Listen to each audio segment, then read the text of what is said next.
All right, back live here on the Newsfeed here, and thanks for staying on. Now, as you know, the uMkhonto weSizwe party has marked the 83rd birthday now of its founder and President Jacob Zuma with a series of nationwide events today in Eshowe in KwaZulu-Natal. Party provincial convener Willies Mchunu said the party was going to destroy the GNU nationally and the GPU in the province. Our reporter Nobuhle Modise is there on the ground. Nobuhle, good to have you this afternoon. What is coming out of that speech by Willies Mchunu?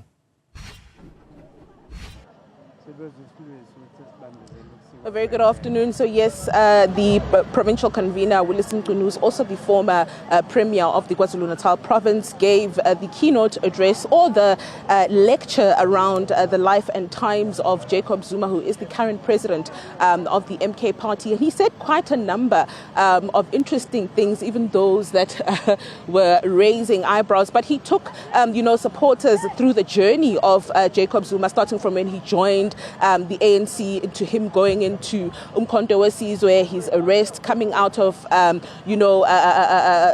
prison, and then going straight back into things, and just rising within the ranks of the ANC, and then speaking around how his legacy was then tainted with a number of things that happened throughout his life, especially regarding corruption charges, his proximity with the Eshowe Sheikh, also speaking on a number of things that happened within the party. But I have him here to engage him on some of those things that he raised there on the podium.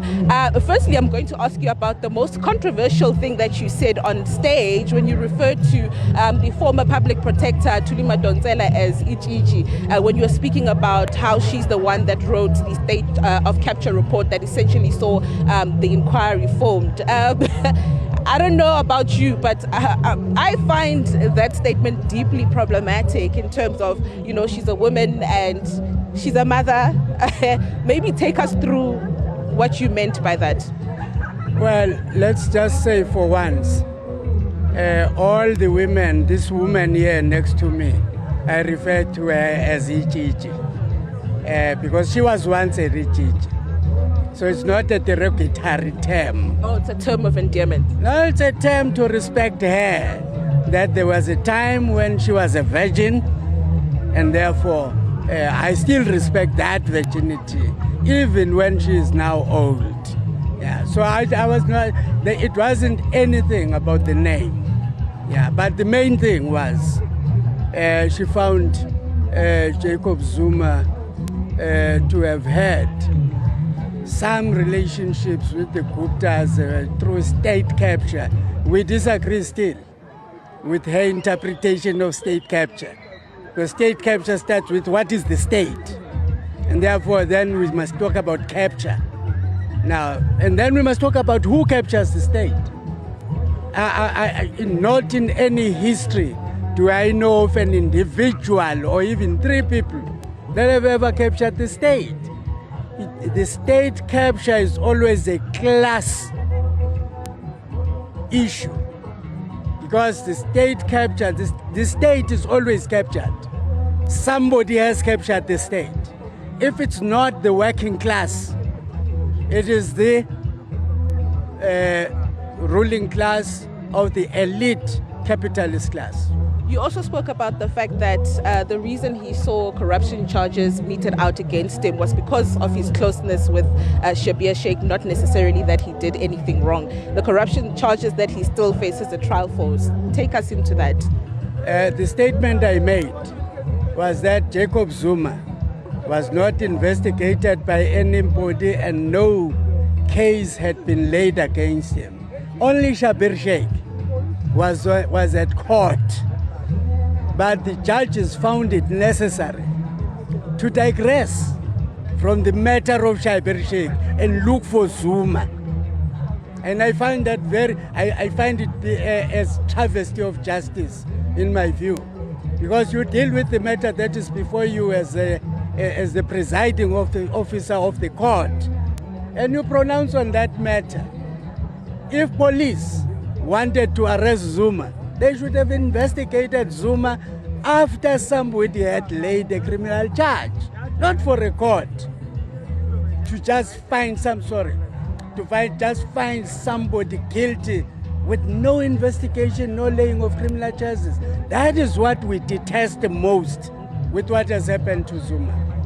And then we know that the former president was then arrested, and we saw violence across the nation as, you know, a backlash to his arrest. You mentioned the fact that when he was arrested, the people of KwaZulu-Natal showed their might, and they showed that when they arrest him, they must know that they're not arresting an ordinary person, and they showed their might. Maybe also just expand on that thought for us. It's a very simple thing. He was innocent because when President Jacob Zuma boycotted the State Capture Commission, it was on the basis that he had laid a complaint against a presiding officer. Only in this country, only in that State Capture Commission, do we know of a person complained against who has to rule about themselves, rule about the complaint. That is another travesty of justice. And some of us don't support it. I know Judge Zondo from when I worked with him a long time ago, but I disagree with him that he can be a judge presiding over his matter. It's not, I can't understand it. And then we fast forward to now. You mentioned the fact that you've just won KwaDuguza. You took Richmond. You are now wanting Umlalazi. You also won King Cetshwayo. And this is an indication of what 2026 will essentially look like for the MK party. Now with whatever is happening nationally with the GNU, with the passing of the fiscal framework, and what's currently happening between the GNU partners, could essentially affect what happens here in KwaZulu-Natal with the GPU. When you stood there and said that you want to destroy the GPU and you're not going to wait until 5 years ends? Well, let me say first and foremost, the GPU GNU thing was a marriage of convenience, no principle involved.